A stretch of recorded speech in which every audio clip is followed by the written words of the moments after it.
সম্মানিত উপস্থিতি, অনুরোধ রক্ষা করুন, বক্তব্য মেনে চলার চেষ্টা করুন। আপনাকে সালাত আদায় করতে হবে, নামাজ পড়তে হবে, পড়তেই হবে। অজু করে নামাজ পড়তে হয়, পানি নেই, তায়াম্মুম করে নামাজ পড়তে হবে। মাটি নেই, বিনা অজুতে বিনা তায়াম্মুমে নামাজ পড়তে হবে। পশ্চিম দিকে মুখ করে নামাজ পড়তে হয়, পশ্চিম বোঝা যায় না, বিনা পশ্চিমে নামাজ পড়তে হবে। দাঁড়িয়ে থেকে নামাজ পড়তে হয়, দাঁড়িয়ে থাকা যায় না, বসে থেকে পড়তে হবে।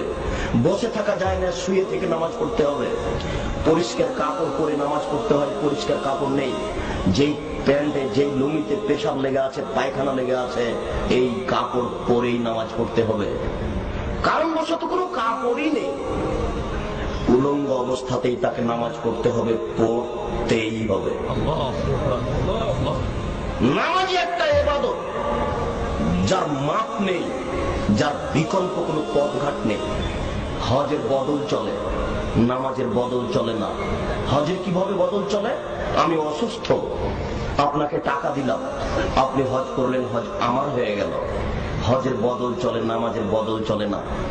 রোজার বদল চলে, আপনি অসুস্থ, সিয়াম পালন করতে পারছেন না, সকাল সন্ধ্যা আর একজনকে খাওয়ালেন, রোজা আপনার হয়ে গেল। রোজার বদল চলে, নামাজের বদল চলে না। তাই বহুদিন পূর্বে ইমাম আহমদ ইবনে হাম্বল রাহিমাহুল্লাহ বলেছেন, কেউ যদি অলসতা করে এক ওয়াক্ত নামাজ ছেড়ে দেয় তাহলে তাকে কুরবানি করতে হবে।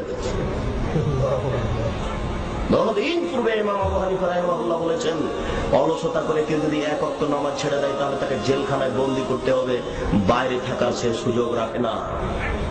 নামাজ এমন একটা ইবাদত,